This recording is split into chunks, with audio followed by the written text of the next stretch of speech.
হাসিনার রাজনীতিতে ফেরার ইচ্ছা, মামার বাড়ির আবদার, বললেন রিজভী।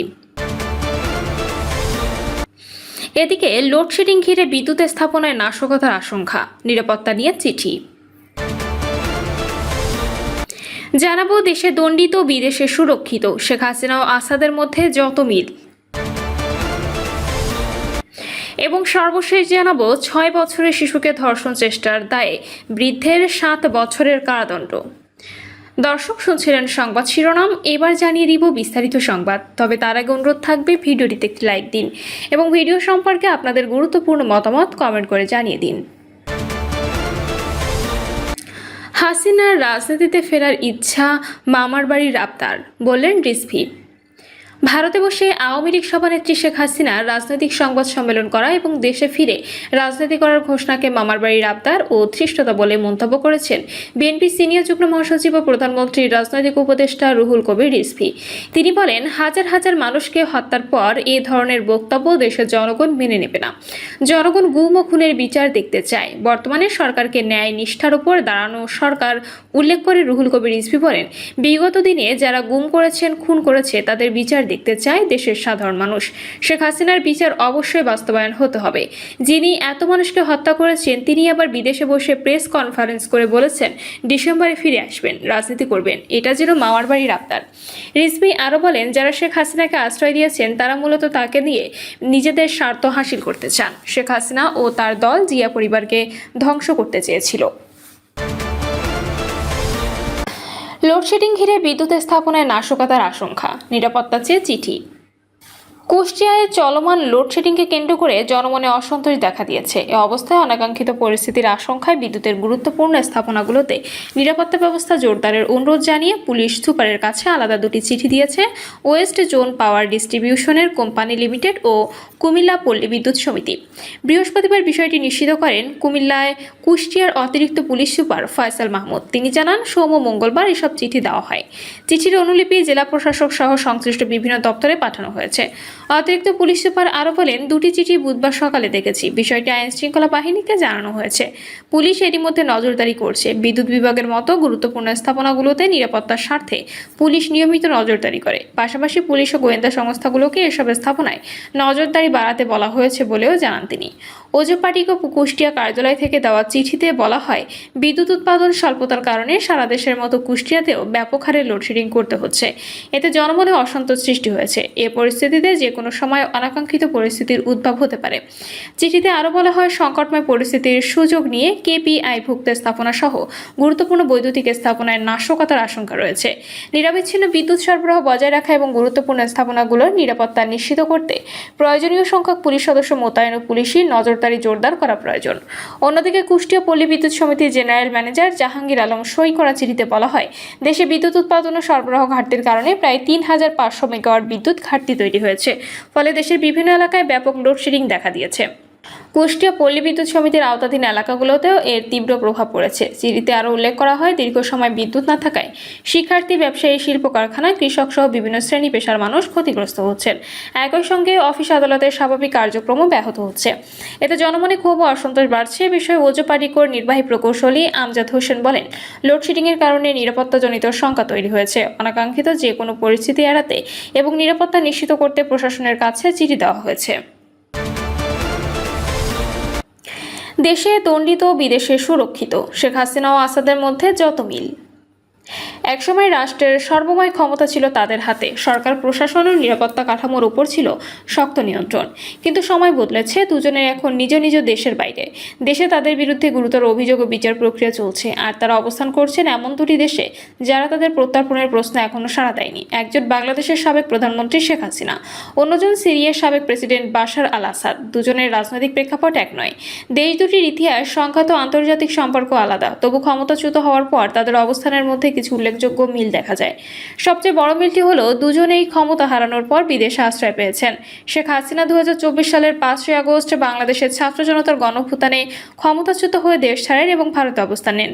অন্যদিকে 2024 সালের ডিসেম্বরে বিদ্রোহীদের অগ্রযাত্রায় বাশার আল আসাদের দীর্ঘ শাসনের অবসান হয়।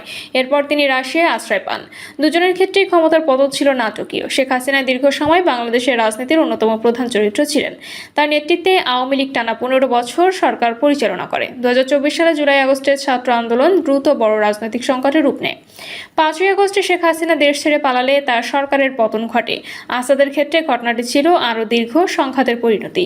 2000 সালে ক্ষমতায় আসা বাশার আল আসাদের শাসন 2011 সালের গণ আন্দোলনের পর গৃহযুদ্ধে জড়িয়ে পড়ে।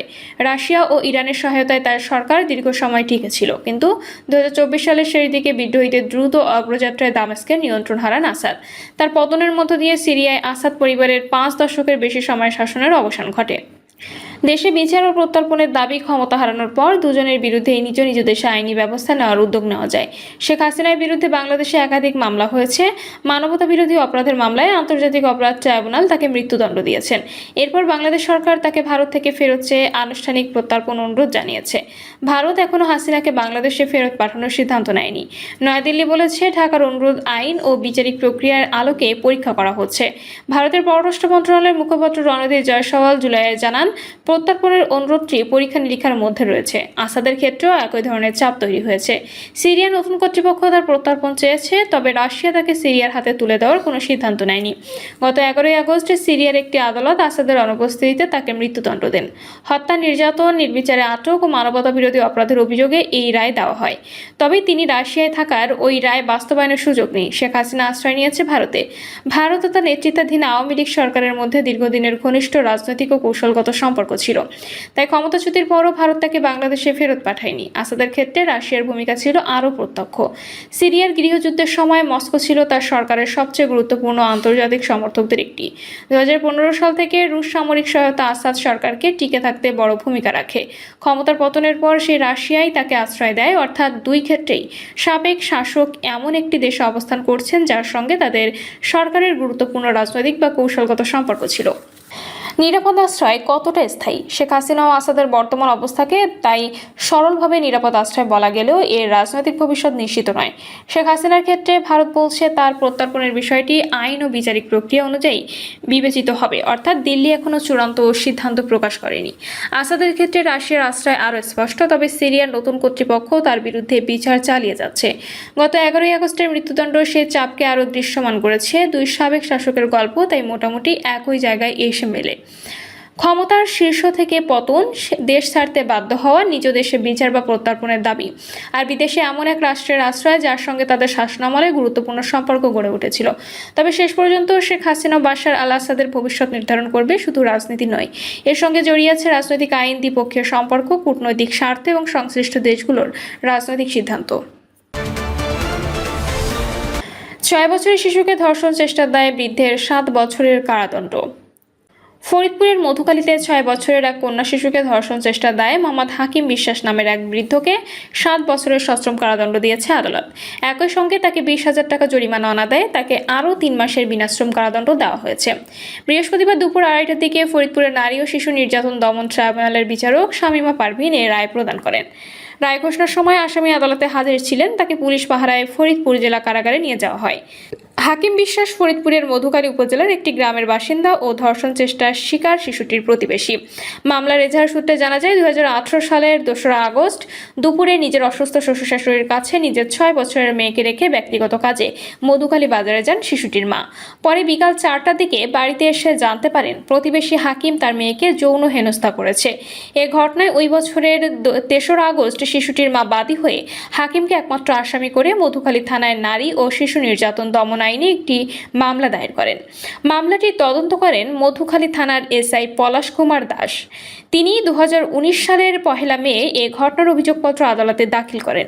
ঘটনার সত্যতা নিশ্চিত করে নারী ও শিশু নির্যাতন দমন ট্রাইব্যুনালের সরকারি কৌশলী গোলাম রাব্বানী ভূঁইয়া বলেন, এ রায়ে আমরা সন্তুষ্ট।